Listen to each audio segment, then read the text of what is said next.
Salut catch addicté, bienvenue dans cette nouvelle vidéo, c'est Jimbo et je serai votre commentateur aujourd'hui. Et aujourd'hui, on se retrouve pour un nouvel épisode du SmackDown Review.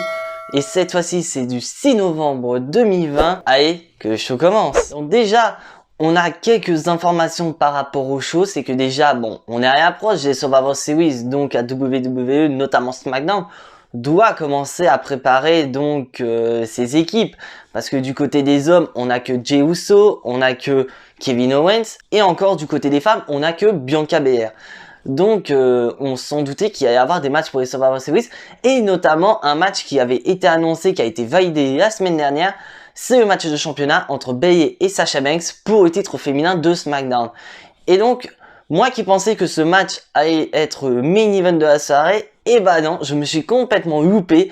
Il s'agit de l'opener de ce show. Donc on commence directement par le match entre Bayley et Sasha Banks. Mais là, on voit qu'on a zéro respect pour la championne parce que Sasha Banks arrive la première et que pendant que Sasha Banks est en train de monter dans le ring et attendre comme une conne tout simplement, nous avons donc Bayley qui se fait interviewer en backstage, donc à la Gorilla Position. Et donc là, Bayley, elle explique tout simplement que voilà, elle a pris son pied quand elle a détruit Sasha Banks avec la chaise, mais par contre, elle n'a pas apprécié que cette dernière utilise la chaise pour lui forcer à signer son contrat pour Hell in a Cell. Mais là, Bayley, elle dit que tout simplement, voilà, on sait tous que Sasha Banks et les défenses de titre, ça fait deux. Elle a jamais réussi à conserver quelconque ceinture. Et donc au final, Bayley envoie un message à Sasha Banks en disant que voilà, j'espère que pour toi, tu as pris beaucoup de Photoshop avec la ceinture, car je vais te détrôner et tu auras eu cette ceinture de SmackDown que pendant 13 jours. Et donc là, on passe au match. Et franchement, le match, j'ai bien aimé. J'ai kiffé de voir vraiment Bayley et Sasha Banks face à face. C'est super. Le Hell in a Cell était grandiose, mais là, le match simple était tout aussi grandiose. Et bien sûr, fallait s'y attendre. On a Bayley à côté. Bayley qui est fourbe depuis pas mal de temps déjà. Donc, on supposait que Bayley n'allait pas rester du côté clean dans le match. Et donc à un moment donné, Bayley est à l'extérieur du ring et prend un kendo sticks. Je dis comment ça un kendo stick? Bayley, sa meilleure amie, c'est un kendo sticks maintenant. Peut-être parce que vu que la chaise a plus ou moins trahi à Hell in a Cell, elle a peut-être changé de meilleure amie comme une paire de godasses quoi. Et donc on découvre qu'au final le kendo stick c'était juste pour distraire l'arbitre parce que l'arbitre il a vu le kendo sticks. Donc l'arbitre a pris le kendo sticks et elle a tout simplement repris la chaise. Donc Bayley a voulu taper Sasha Banks pendant que l'arbitre avait le dos tourné. Mais Sasha Banks a appris à leçon. En effet, Sasha Banks qui porte un kick à Bayley, qui s'empare de la chaise.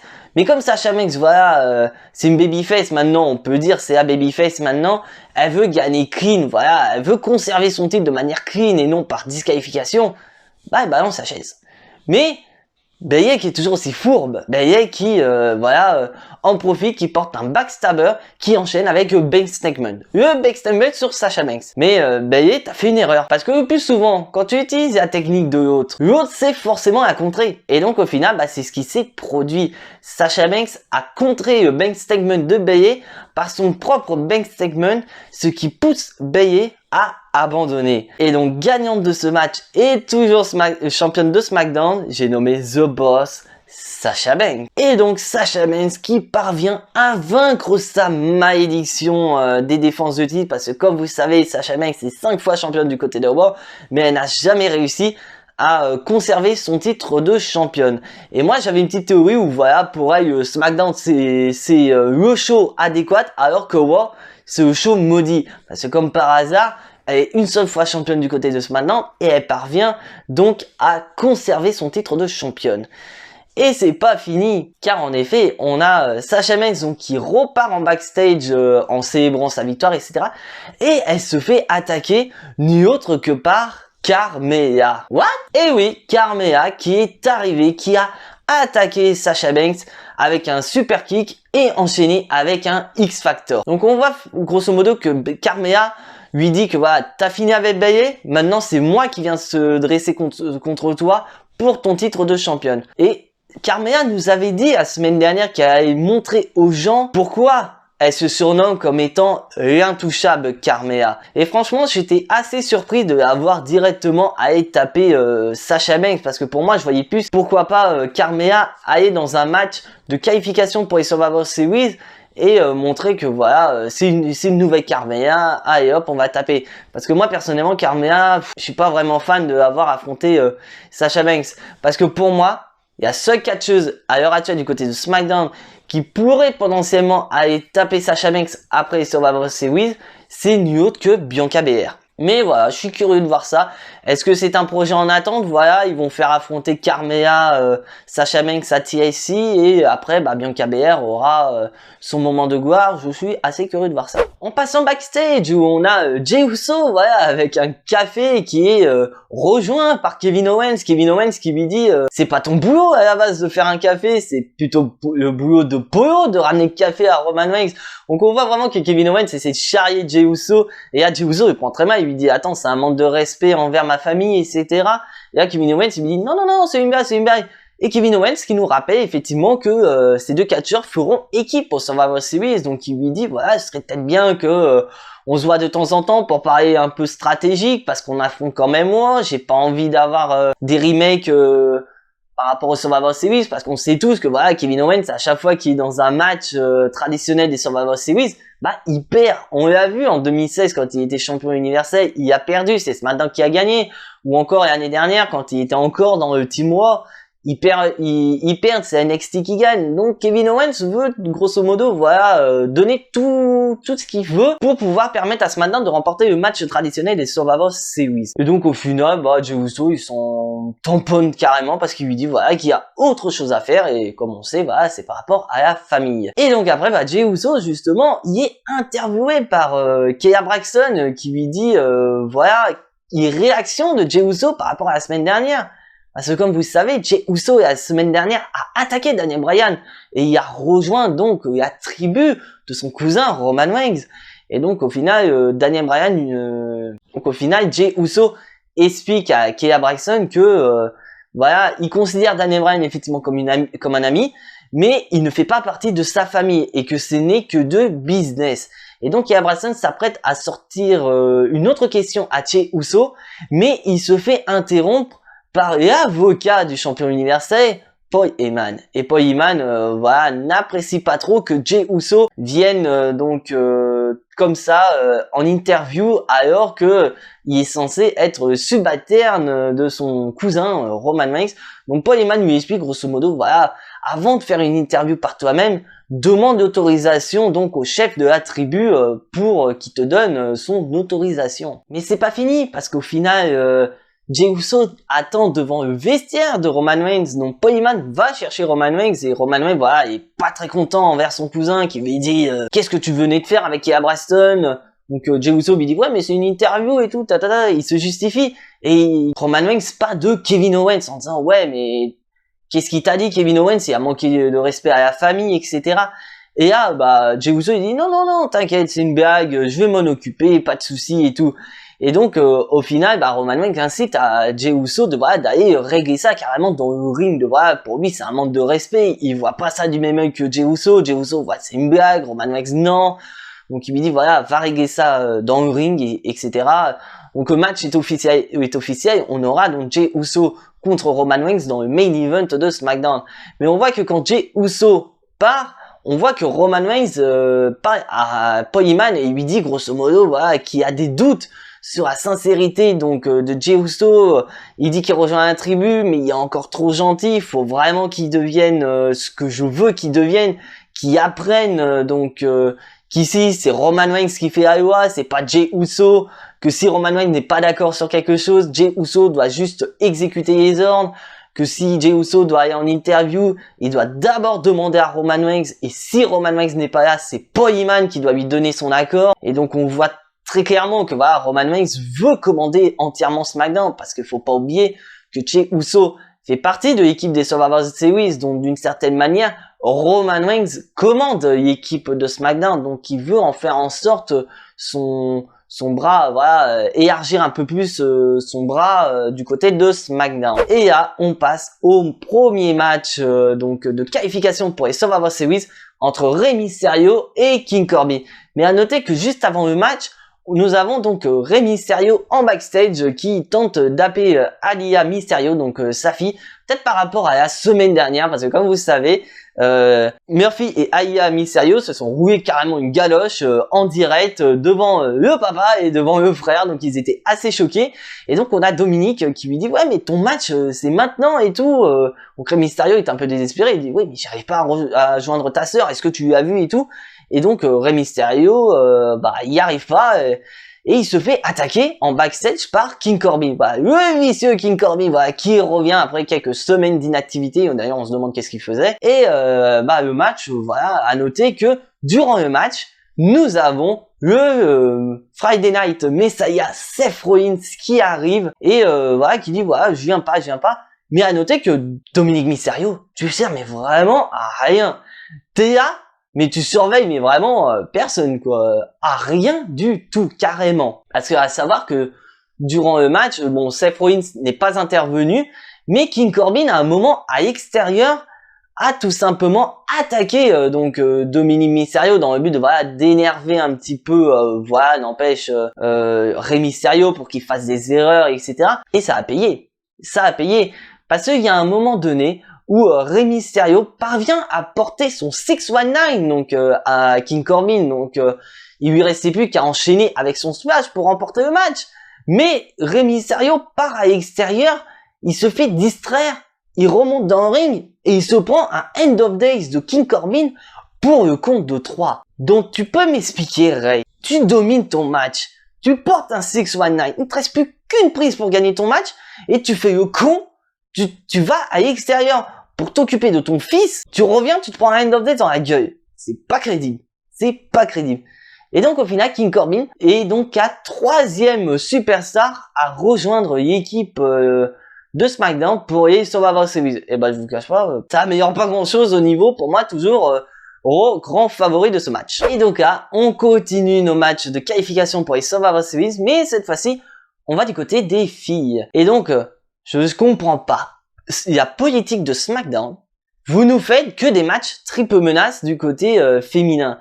Et donc on a d'un côté Zelina Vega, Ruby Riott et Natalya. Je comprends pas pourquoi vous avez mis Natalya. Elle a perdu la semaine dernière, donc au final elle devrait pas avoir deuxième chance.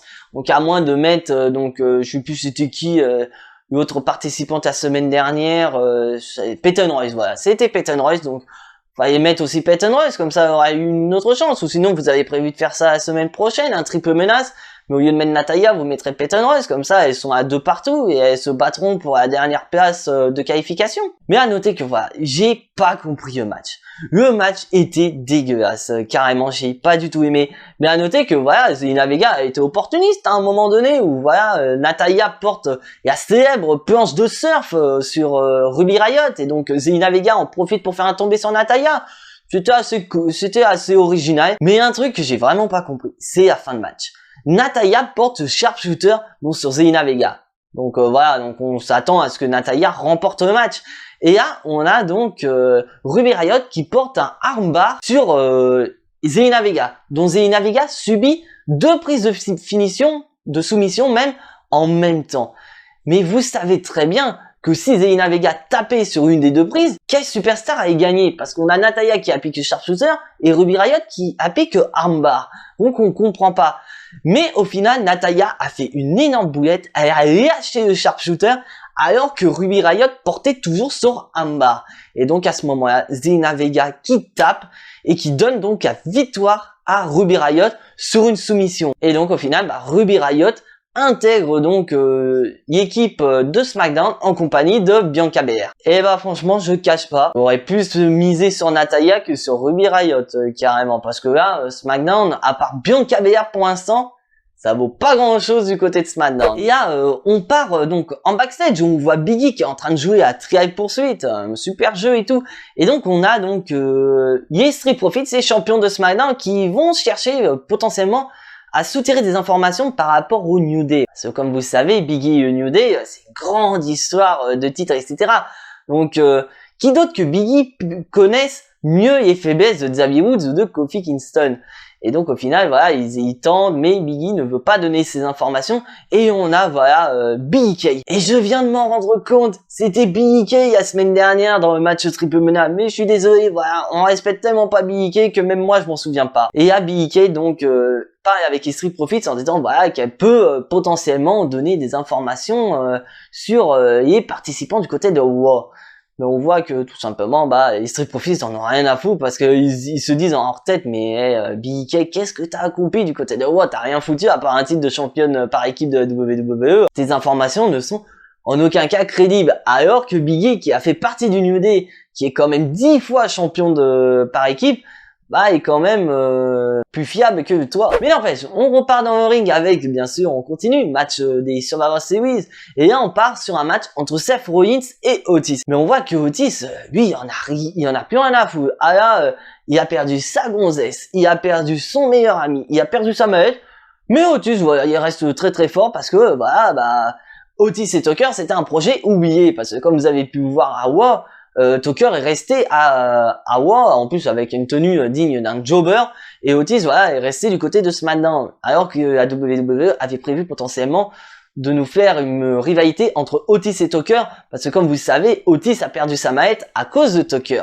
Mais voilà, ça n'empêche pas, voilà, on passe à autre chose, et on passe sur le match entre Seth Rollins et Otis. Et à noter que durant le match, on a quand même la petite famille Mysterio qui est en train de regarder, et là d'un coup, on voit donc Murphy qui arrive, donc on se demande qu'est-ce qu'il va faire Murphy. Est-ce qu'il va intervenir pour Seth Rollins ou contre Seth Rollins? Et il n'a pas fallu attendre longtemps pour le faire, car à un moment donné, Murphy distrait donc Otis pour permettre à Seth Rollins de remporter le match. Et donc Seth Rollins devient le 4e participant pour le match traditionnel des Survivor Series. Et je vous cache pas, je suis assez content de voir Seth Rollins dans l'équipe parce que ça rajoute quand même du momentum et ça rajoute quand même du niveau qui est déjà pour le moment assez bas du côté de SmackDown. Et donc là, on va dans le backstage, voilà, où Murphy revient et on a donc Rollins qui lui court après et qui lui dit qu'il comprend pas, quelle est sa réaction, qu'est-ce qui se passe et tout. Et là, tu vois que Murphy lui dit « Messi, disciple ». Donc on voit qu'un peu, voilà, Rollins est content parce qu'il a retrouvé Murphy et tout, et Murphy qui dit toujours la même phrase, Messiah, disciple. Et donc là, Rollins il repart, il est content, il se dit ouais c'est bon, j'ai récupéré mon disciple, tout bang. Et là d'un coup, Aalyah Mysterio donc agresse donc vite fait Murphy en le poussant, en lui disant mais qu'est-ce qui se passe dans ta tête, qu'est-ce que t'es en train de faire et tout. Et donc là Murphy lui explique tout simplement t'inquiète pas, je sais ce que je fais, c'est pour le bien de tous. Donc on peut supposer que Murphy est en train on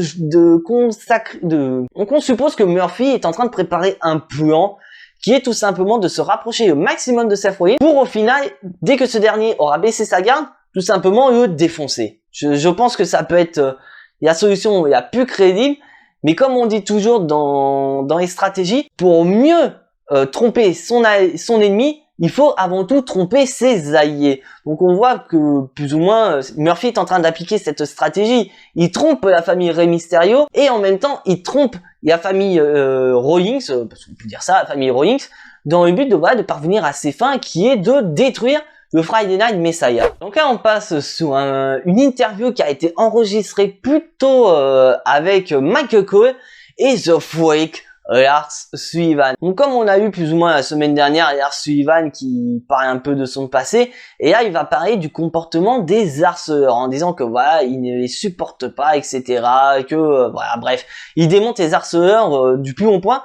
Mais on voit qu'en analysant son discours, au final il est plus ou moins en train de se justifier vis-à-vis des fans. Parce que si vous suivez bien la vie privée de Lars Sullivan, il est accusé actuellement donc de d'harcèlement vis-à-vis donc d'une personne sur les réseaux sociaux, et donc on peut supposer qu'à WWE est en train de le faire passer au niveau du ring comme un personnage qui n'est pas du tout dans la vie privée, donc l'entière opposé. Mais franchement, je commence à en avoir marre qu'il fasse un truc comme ça, parce que voilà, WWE est en train de miser sur Lars Sullivan, et pour moi, pour mieux miser sur Lars Sullivan, ce serait de l'intégrer dans l'équipe des Survivor Series contre Raw, parce que ça remettrait un peu plus d'équilibre, parce que on regarde, à part des poids lourds, il y a que Kevin Owens du côté de SmackDown, et donc WWE nous présentait à Sullivan comme un monstre du côté SmackDown, et donc le meilleur moyen pour avoir une chance de remporter le match face à Raw, il faut mettre un monstre, il faut mettre Lars Sullivan dans l'équipe de SmackDown pour contrer Raw, parce que là, à l'heure actuelle où je tourne cette vidéo, donc bien sûr SmackDown est terminé, non, je vais pas dire ça, donc là, au moment où je vous parle, nous avons 4 personnes du côté de Raw en les personnes des Jay Styles, Sheamus, Kissy et Braun Strowman.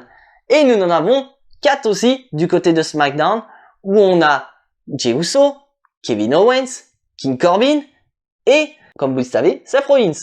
Donc au final, on peut se demander voilà qui va rejoindre SmackDown. Donc pour moi, du côté SmackDown, ça va être Lars Sullivan et du côté de Raw, ça va être Drew McIntyre. Donc au final, il faut plus ou moins équilibrer les choses, bien que personnellement, Raw a l'avantage pour le moment. Et là, c'est Main Event Time entre Jey Uso et Kevin Owens. Et le match est quand même assez bon. Mais à noter que dès le début du match, nous avons Paul Heyman qui arrive. Mais l'arbitre, j'étais mort de rire de l'arbitre qui dit à Paul Heyman, surtout, n'interviens pas dans ce match. Bordel! Est-ce que vous avez déjà vu Paul Heyman intervenir dans un match ces dernières années? Personnellement, j'ai jamais vu. Donc, j'ai pas compris. C'était un peu débile de la part de l'arbitre, mais le match est assez bon. Mais on voit qu'à la fin du match, Kevin Owens donc parvient à dominer, à terminer le match, et d'un coup, il se fait distraire par la musique du champion universel Roman Reigns. Donc il suppose que Roman Reigns va venir, mais au final Roman Reigns ne vient pas. Et là on a Jey Uso, il nous fait une Zidane, c'est-à-dire qu'il lui met un coup de boule. Mais à la différence de Zidane, il lui met pas un coup de boule sur le torse, il lui met dans les boules à papa. Donc en gros Jey Uso commence à apprendre la fourberie du côté de Roman Reigns, c'est-à-dire de mettre un coup dans les boules à papa dans le but de remporter le match. Parce qu'en effet, suite à cela, Jey Uso se positionne pour son splash, son Uso splash, pour le compte de 3. Donc vainqueur de ce match, Jey Uso, donc bien sûr avec une petite fourberie. Et tu vois qu'après le match, on a donc Paul Heyman qui serre la main à Jey Uso. Et nous avons donc effectivement Roman Reigns qui arrive et qui félicite son cousin pour son match. Et qui regarde Kevin Owens en brandissant la ceinture. Donc moi, quand j'analyse ce truc, pour moi, c'est qu'il envoie un message, grosso modo, pas forcément à Kevin Owens, mais à tous ceux qui manquent de respect envers sa tribu. C'est que voilà, si tu manques de respect à un membre de ma tribu, c'est que tu me manques directement de respect. Donc il faut que tu assumes les conséquences de tes actes. Et donc le plus souvent, tu vas te faire allumer la gueule. Et franchement, j'adore ça. Ça permet de lancer des messages à tout le monde, que ce soit à Daniel Bryan ou à Kevin Owens, parce que d'après certaines rumeurs, il y a une rivalité que va avoir Roman Reigns après Survivor Series, c'est nul autre que Daniel Bryan. Donc pour moi, je suis assez curieux de voir ça, mais j'aimerais bien qu'il y ait un petit peu plus d'altercation entre Randy Orton et Roman Reigns, parce que comme vous le savez, ces deux-là vont s'affronter au Survivor Series, le premier match en solo depuis SummerSlam en 2014 entre les deux catcheurs. Donc franchement, j'aimerais bien voir un petit peu les deux qui viennent se taper, ou Randy Orton qui dit oui, maintenant je suis une légende, et Roman Reigns qui dit voilà, je suis le chef de la tribu, mais pas que de SmackDown, mais aussi de la WWE en règle générale. Donc dites-moi en commentaire ce que vous en avez pensé de ce SmackDown. Mais moi personnellement, j'ai trouvé un SmackDown assez correct, avec bien sûr des tops et des flops. Donc moi mon top c'est clair et net, c'est le main event avec Roman Reigns qui envoie un message, avec aussi donc le match gagné de Sasha Banks, qui bat sa malédiction des matchs qu'elle n'arrive pas à gagner pour conserver son titre. Et en flop, moi je dirais malheureusement la famille Mysterio, où vraiment ça part vraiment en cacahuète, où tu vois, et la semaine dernière il y a Mysterio qui dit oui j'aime Murphy, et là on voit Murphy essaie grosso modo de réintégrer le clan de Seth Rollins dans le but de défoncer après. Franchement j'en ai un peu marre de cette rivalité, et malheureusement c'est mon flop de la soirée. Donc voilà, cet épisode du SmackDown Review est officiellement terminé. Si vous n'êtes pas abonné à la chaîne, abonnez-vous, lâchez le petit pouce bleu qui fait très plaisir à la chaîne. Et surtout, activez la petite cloche pour être notifié des prochaines vidéos. Et on se retrouve demain pour une nouvelle vidéo détente du dimanche. Et surtout, je vous annonce officiellement, soyez tous connectés à 9 h demain sur YouTube. Parce que comme je vous ai dit, j'ai un nouveau setup dont je peux planifier des lives sur YouTube. Et donc, j'ai prévu pour la première fois sur la chaîne YouTube Jimbo Racing de vous organiser un live sur YouTube. Donc, je vous donne rendez-vous demain à 21 h. Donc, il n'y aura pas de thème très précis, mis à part que voilà, on va parler que de catch. Mais on va parler principalement de catch qui s'est passé dans la semaine. Donc, que ce soit à côté WWE, AEW, vraiment de tout et n'importe quoi qui est relatif au catch. Et je vous dévoilerai aussi certaines informations par rapport au déroulement de la chaîne. Mais en attendant demain, soyez tous très fiers d'être fans de catch. Et donc à suite au prochain épisode, c'était Jimbo. Je vous fais des bisous et à la prochaine.